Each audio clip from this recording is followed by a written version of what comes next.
ఇప్పుడు మనము VXML XML కి డిఫరెన్సెస్ ఏంటి అనేది మనం చూస్తాము.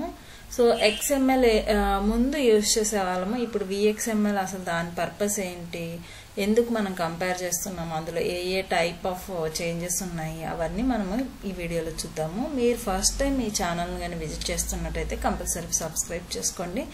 సో మీకు ఏంటంటే డిఫరెంట్ టాపిక్స్ అన్ని అప్డేట్స్ వస్తూ ఉంటాయి. అలాగే లైక్ చేయండి వీడియోని. సో ఇప్పుడు మనం టాపిక్లోకి వెళ్ళిపోదాము. టాపిక్లో మనం చూసామంటే VXML అసలు మెయిన్ పర్పస్ ఏంటి, VXML పర్పస్ ఏంటి, XML పర్పస్ ఏంటి అనేది చూస్తాం.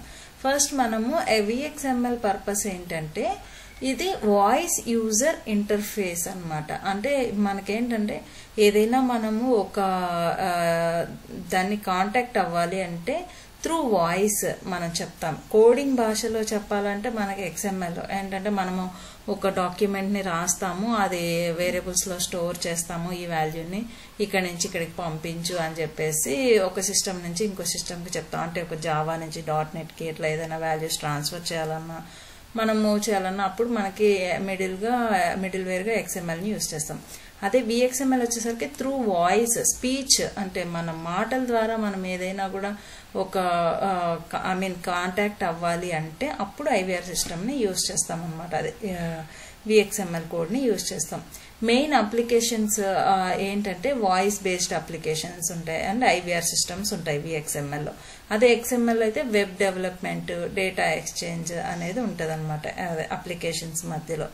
Next structure voice XML structure ఎలా ఉంటుందంటే మనకి ఆల్రెడీ చూసాం కదా వీడియోస్లో, ప్రాంప్ట్స్, మెనూస్, ఇన్పుట్ మెథడ్స్, అంటే సే యాజ్ అని, ఆడియోస్, ప్రీ రికార్డెడ్ ఆడియోస్ అన్ని ఎలా ఇస్తాము, ఇలా మనకు అంటే VXML స్ట్రక్చర్ అనేది అలాగా ఉంటుంది అనమాట. ఫస్ట్ రూట్ ఎలిమెంట్ ఏంటి VXML అనేసి ఉంటుంది, తర్వాత బ్లాక్, ఫామ్, ఇలా మనకు డిఫరెంట్ టైప్స్ ఆఫ్ ఎలిమెంట్స్ ఉంటాయి. దాని స్ట్రక్చర్ అలా ఉంటుంది. అదే XMLకి వచ్చేసరికి ఏంటంటే ఇది ఒక సెట్ ఆఫ్ రూల్స్ అనేది ఫాలో అవ్వాలి.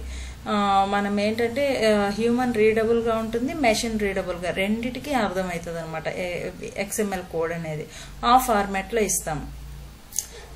మనం ఇప్పుడు VXMLకి వచ్చేసరికి డేటా టైప్స్ ఎలా ఉంటాయి. డేటా టైప్స్ అనేటివి మనకు ఇక్కడ అన్లిమిటెడ్గా ఏమీ ఉండవు.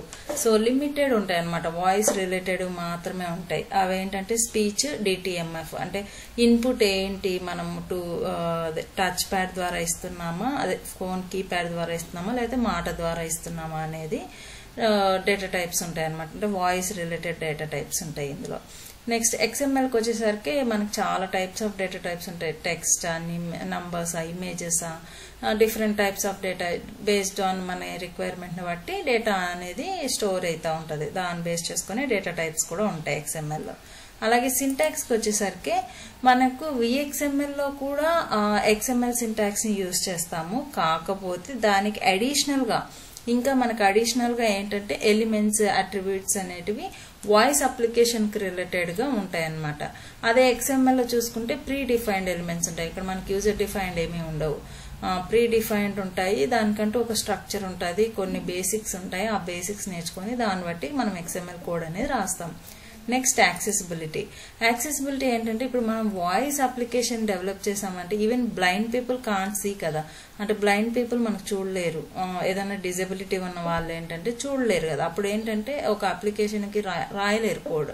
ఈ వాయిస్ త్రూ ఏమవుతుందంటే మనం ఏదైనా మాట్లాడినా కూడా మనకు సిస్టము రెస్పాన్స్ గెట్ చేసుకునేలాగా ఉంటుంది అనమాట, మనం రాయాల్సిన పని లేదు. సో అట్లా యాక్సెసిబిలిటీ అనేది ఉంటుంది వాయిస్ XMLలో, అదొక అడ్వాంటేజ్. అదే XML అయితే మనం రాయాల్సిందే, కంపల్సరీ డాక్యుమెంట్ అనేది క్రియేట్ చేయాల్సిందే. ఇలా మనకు స్పెసిఫిక్గా యాక్సెసిబిలిటీ ఫీచర్స్ అనేటివి ఏమీ ఉండవు.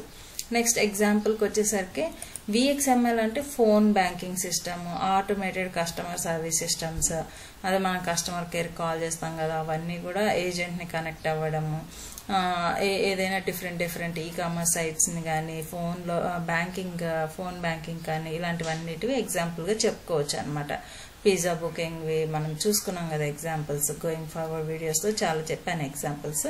సో వాటిల్లో మీకు అర్థమవుతుంది క్లియర్గా. అది XML ఎగ్జాంపుల్ వచ్చేసరికి ఫైల్స్ ఏమైనా కాన్ఫిగరేషన్ ఫైల్స్, HTML డాక్యుమెంట్స్ ఇలాంటివి మనము XML కోడింగ్లో రాసుకుంటాం అనమాట. ఇవి ఒక XMLకి ఎగ్జాంపుల్. సో మీకు అర్థమైంది అనుకుంటా XML వర్సెస్ VXML ఎందుకు ఎలా ఉంటుంది, ఏంటి డిఫరెన్సెస్, ఏంటి అడ్వాంటేజెస్, దాని యాక్సెసిబిలిటీ ఏంటి, డేటా టైప్స్ ఏంటి, స్ట్రక్చర్ ఎలా ఉంటుంది, ఇవన్నీ మీకు ఎక్స్ప్లెయిన్ చేశాను క్లియర్గా. సో మీకు ఈ వీడియో నచ్చినట్టయితే లైక్ చేసి సబ్స్క్రైబ్ చేసుకోండి.